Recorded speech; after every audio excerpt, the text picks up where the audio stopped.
Hi everyone, it's Raina. So this video is if you have your sun in Aries and Scorpio rising. First and foremost, what we're talking about here is a fire sign sun and a water sign rising sign. Both fire and water are emotional. The water signs are more personally emotional. I would call the fire signs passionate. So, for sure, this combination is definitely not living life in a very indifferent sort of way. This person may be very passionate about their beliefs, the things that they are into. They may love very deeply. The rising sign is not necessarily going to show that, or even the sun sign. So, for relationship issues, please also note your moon sign and your Venus and Mars to some degree. So, speaking of Mars, when you hear astrologers talk about your ruler, uh, technically, I would say that it is referring to the ruler of your rising sign because that's ruling the chart. The rising sign is the cusp of the first house, which it starts the ball rolling. So, your rulers, because Scorpio has two, are Mars and Pluto. The ruler of Aries, the sun sign, is Mars. So they have that in common. And that is very important because I think that there are similarities with both of these. Because, first of all, the aggression we definitely associate with Aries. And yet, I think of Scorpio as ruthless, as somebody who is giving no quarter. Now, that's not going to be true 100% of the time. Sometimes what you will see is that a person who has the sun in Aries is that kind of a pushy, overt quality of aggression. The the Scorpio is like the chess player, the ninth dimensional chess player, and that can manifest in more of a secretive sort of way, where the person is not necessarily showing their cards, but they still have that um, something going on beneath the surface. So, because the rising sign is the cusp of the first house, that does connect with the body, the appearance, the mannerisms of the person. Um, this does not really, I wouldn't say that's the core personality. I would definitely say the sun. You're going to look at the sun, the moon, and even some of the inner planets for more on that, how the person behaves or their anger. The way they express anger would be Mars. Their Venus and the moon could be the way that they love relationships, their emotions with the moon. And all of that comprises personality. So there's different planets for different aspects of us. But these are personal points. So, the Mercury is how we think.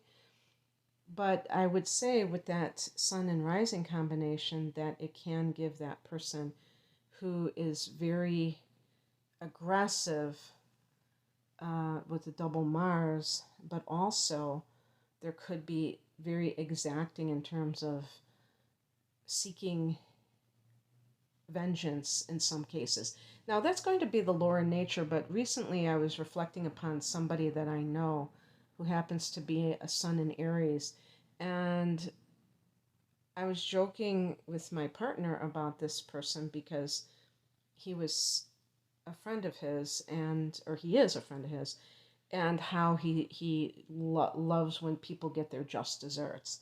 And I'm not talking about just wanting people to suffer, but people who he deems to deserve it, that kind of thing. And I feel that is, I realized as an Aries person, maybe that has to do with it. Because really, if you think about it, the type of, first of all, Aries is ruled by Mars, and Mars is the god of war. Well, why do people wage war? They wage war on people they deem their enemies, and they feel like that person deserves their wrath. So, um, these kinds of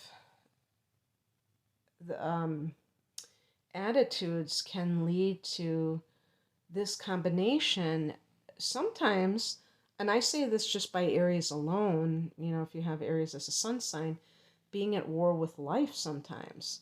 That there's always some kind of war. Maybe it's with a family member, maybe it's with a partner, maybe it's with an institution. And this is very important if you can identify with that as a Sun in Aries person, because it can bring unnecessary drama to your life. Um, I think of a particular actress. I don't think I want to name her because I don't really want to, I just don't want to name her, but there was an actress that I remember who had who has the sun in Aries and the moon in Scorpio. And this actress always seemed to be in the tabloids because she was always getting into fights with coworkers, and it was a TV show, and having all these problems. And this is, I feel like this is a difficult combination. It might be more difficult in a sense if the moon was involved, because that would be the emotional output, and definitely the moon in Scorpio is never a trip to the beach. So for somebody who has this combination with the rising sign, this might be healing from the past more than it is something that you have to contend with for the rest of your life. Like with the moon, that might be more front and center, the way that you respond to life forever. And I think that the rising sign is the most powerful um, before your first Saturn return, so around the age of 30.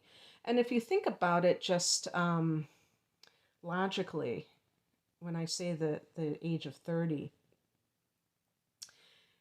when somebody's in their 20s, even if they have left home, there's a great chance that they are still very much enmeshed with the family of origin, whether it be that they're still being financially supported by them, and that's a biggie because if you do have any kind of problems with that family, it's very hard to be your own person and still be dependent on a parent. It's hard to like declare your independence and still receiving money from them. So it's always kind of tricky. But in any case, as you get older, as you start to live life on your own terms more and more, you start to see how you differ from them. Whereas before, you really kind of were joined at the hip energetically. And I feel like this can especially be remedied by not, by people who are not in contact as much, and they really do get exposed to different ways of living, and they just kind of um, begin to have that space to find out who they really are. So, anyway, I feel like when people have Scorpio rising, there's a very good chance that they have come from a background of trauma, because the eighth house that Scorpio represents is all about that. And just being a water sign itself, I think that lends itself to some kind of emotional upheaval within the life, within the childhood especially. So one of the ways that this can manifest is to have a secretive nature because you were trained to do so. Because Aries can be an open book. Aries is the first sign. So there is a refreshing quality of Aries. It's the astrological new year is the vernal equinox, and that's when the sun goes into Aries. That's when everything begins, and that's when life begins in the northern hemisphere officially. When we start having spring, we start having sprouting seeds and all of that good stuff. So the how it manifests energetically for Aries people is that they tend to be eternally young, full of energy because that spring, spring in your step and all of that is like the spring season, the youthful quality. And the fire element is very childlike, creative, spontaneous, and open. And coupling, to have that coupled with a rising sign like Scorpio, which is kind of heavy, kind of dark, and rather closed in, closed off. Not like maybe Aquarius that is trying to be aloof, doesn't want to get too emotionally involved in something, but we're talking about doesn't want other people to know what's going on within yourself. Or even just having that sense of openness about details of your life. Or, so there might be that tendency when you meet people for the first time that you don't really reveal too much of yourself. And it might be something that is a bit unnerving to you that you have this tendency, because you might be like, why am I not forthcoming, why am I so I never know, is it distrustful or mistrustful, or can it be both, but not trusting of others? Why do I have trust issues? Why am I so tight-lipped about myself and just telling people the very least that they need to know? Um, so that kind of thing can be something that you notice about yourself, maybe even in a very slight way. Not you don't even know really. You're not really thinking about it deeply, but you just realize that you're like that, and it can affect the way that you appear to others. Other people may see you as intimidating because when somebody has Scorpio rising, they may have a rather intense aura, gaze, appearance. You may favor dark clothing. You may have a very piercing gaze. You may have this presence that makes other people uncomfortable. And then on top of that, you don't necessarily reveal too much of yourself, so people think of you as secretive, or the more positive version of that is mysterious. And so that really counters the sun and how that represents itself. Actually, come to think of it, I believe this forms an in conjunction. I believe that these two signs are 150 degrees apart. So that just emphasizes how weird this combination is. And that can make it very difficult to kind of be understood. You might be misunderstood a lot of times because you have this more open nature, but it's hard for you to show it. And so really it might be this defense mechanism where you just go into this default situation of keeping to yourself, not feeling very open. When you get to know someone, for sure, you might be more open. So, and I'm not talking about shyness, I'm just talking about trust and, believing that another person is not going to kind of use what you have against yourself, or whatever you call it. If you are to be open, that they're not going to judge you for who you are. I really don't think it's about judging, though, because I don't feel that people with Scorpio rising are insecure. It's not about insecurity. It's a form of self-protectiveness, actually, but there's something about Scorpio where they feel like if people know too much about them, that it can somehow come back to haunt them, that it can leave them vulnerable. And even though they say that within conjunctions, the two signs have nothing in common, I disagree with that. I think you can always find common ground, or usually you can find common ground. In the case of Aries and Scorpio, how I feel like this can manifest is that both of these signs are very ambitious. With Scorpio, it's the love of power, and Aries wants to be number one, wants to, Aries is the first house, so it's very competitive.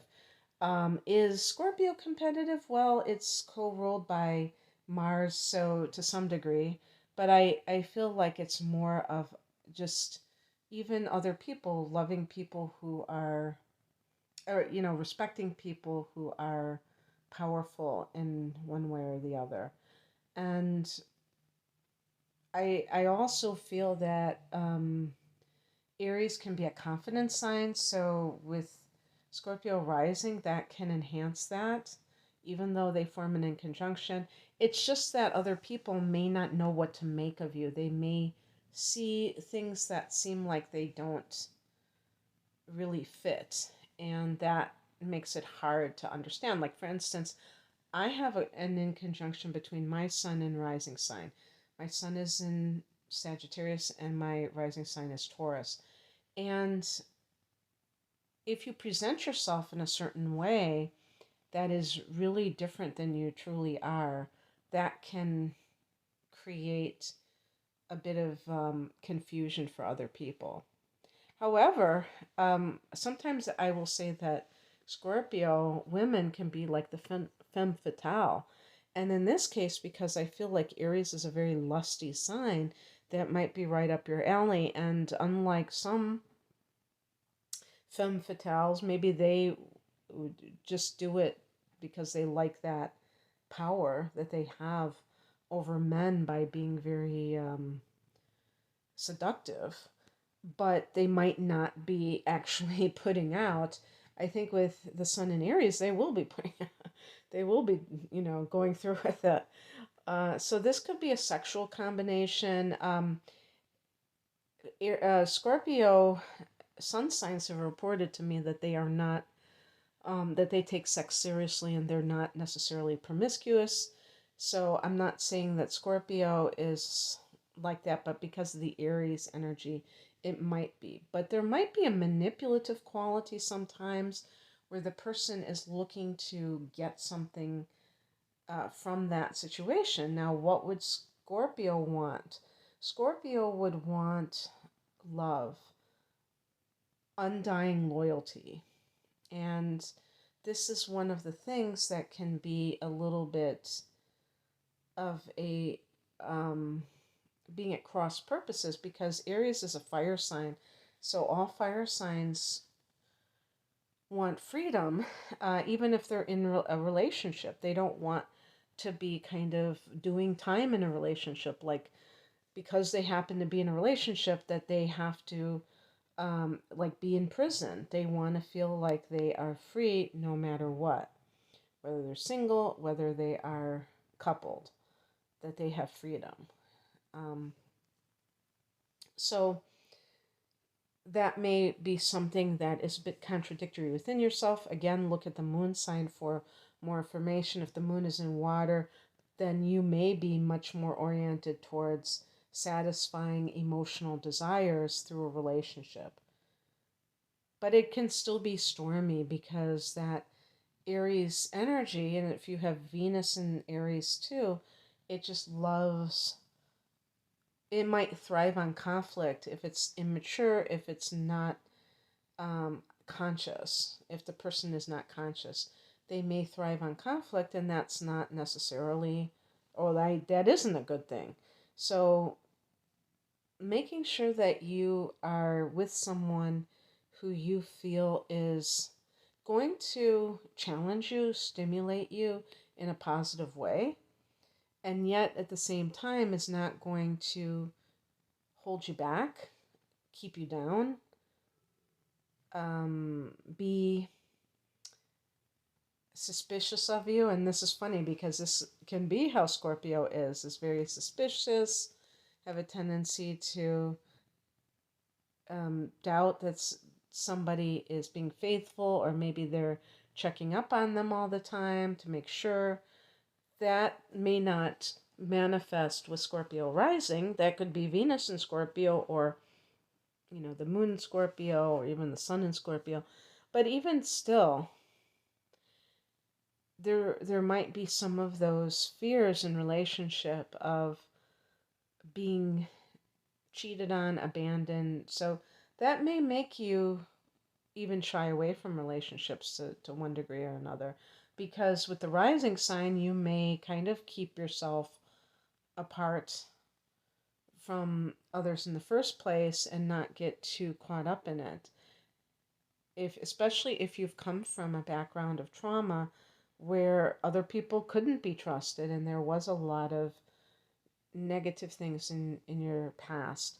But I think as you get older and you start to kind of let down your guard more and more and not be as afraid that this can happen, but you may attract people who are water signs or earth signs, given your rising sign, and that is false advertising because you are a fire sign at the end of the day. And so people who are fire signs or air signs may be most compatible for you. I can't say 100% of the time because I know people personally who have been married for years and have combinations that you wouldn't necessarily think would make them last that long, but they do. They make it work. Um, I'm really just talking about it from the standpoint of, being on the same page in different ways and including the way that you behave because there's more of a subdued quality with a water sign person or an earth sign. The water sign people can find Aries very abrasive, and the earth signs can find Aries over, not just overbearing, but overwhelming, kind of too, like extra. So that's why you might find more of an affinity with a fire or air sign and more fun, more willingness to kind of do things on the spur of the moment and just the way that as a fellow fire sign myself, how we tend to roll. So, but I do feel that this combination can be dynamic if you find the right person. You can be very, there can be a magnetism with Scorpio that some people find very inviting. And if that person is comfortable within themselves, they may be somebody that where you have met your match. I think one of the biggest mistakes that fire signs, especially a sign like Aries, makes is trying to choose a partner who is very meek and mild and accommodating you all the time because you might think that that's what you want. And then you discover that there's no challenge. Like Aries loves a challenge. And if you have Venus in Aries, this is especially true. The thrill of the chase is really a lot of fun. If somebody is a water sign or an earth sign, they're going to, as a feminine sign, they will tend to be yielding right away, passive. They'll give you what you want, but it's not necessarily going to satisfy you in the long run because you want somebody who keeps you on your toes, or otherwise you could get bored. And you want somebody who's going to be active. That's another aspect of this as a cardinal sign. So, learning, just in general, learning how to be more flexible and accommodating is important on your end of things because you have this combination of cardinal modality with fixed modality. So that can indicate stubbornness and bossiness. That's not a good combination, because that's going to tend to make you want to have things your own way and to get your own way, to be able to be the person who is running the show. Now, maybe if you're seeking that professionally, that's a different story, but in a relationship, there has to be give and take. If there's not, you're going to seem very self-centered, very narcissistic, whatever you want to call it. But I mean, I'm not talking about actual narcissism. I'm just talking about kind of selfish or self-absorbed. And even if you don't see yourself that way, that's how it's going to shake out, because you're not ever going to yield to that other person, or it might be hard for you to do so. And then they feel like their needs are not getting met. So being able to see another person's point of view and to honor that and not always have to have your own way, that can go a long way with relationships. In terms of work, what kind of work you would be very good at, I think anything that has to do with law enforcement or criminal justice with like a detective. The Scorpio energy is really about what lies beneath the surface. So not being just Leo. Aries is very unaware of details. Sometimes you kind of miss the small print and things like that. And this helps you to be more aware of those things, but also not be as gullible, because Aries can be in some cases a pushover. I'm telling you you're bossy, but at the same time, you might, like in love or in lust, you might allow somebody to run a scam on you because you're just, oh wow, this person's hot, but they're really, if they're just using you for your money, you might be like unaware of it because you're so focused on your attraction to that person. And the Scorpio side of things is much more aware of agendas, what's going on beneath the surface. And so for career matters, the bravery of Aries is coupled with the psychological insight of Scorpio, and that can make for being good in those in the field of law enforcement or um, things in criminal justice. I mean, I don't know the specific forensic sciences or whatever. Um,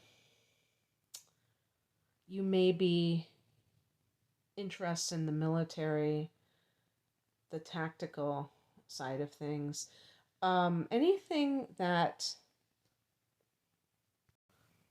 tends to put you in situations of life or and death and trauma and things like that may be really appealing to you. So being a paramedic or being in that, if you're a nurse, being in a trauma unit, something that you have to think on your feet, you have to be very aware, you have to do things um,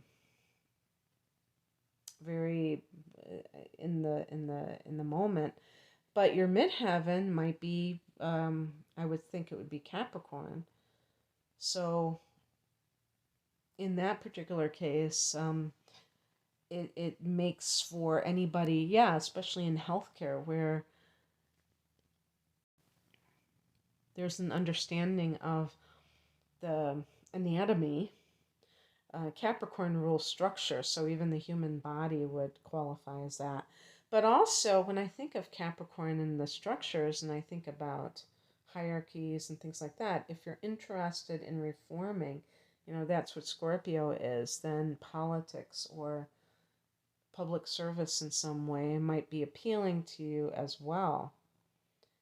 And these are just examples. You'd probably be good in many different areas. But anyway, I'm going to leave it there. I hope that this resonated with you. And if you would like a private reading, the link is below. Take care. Bye.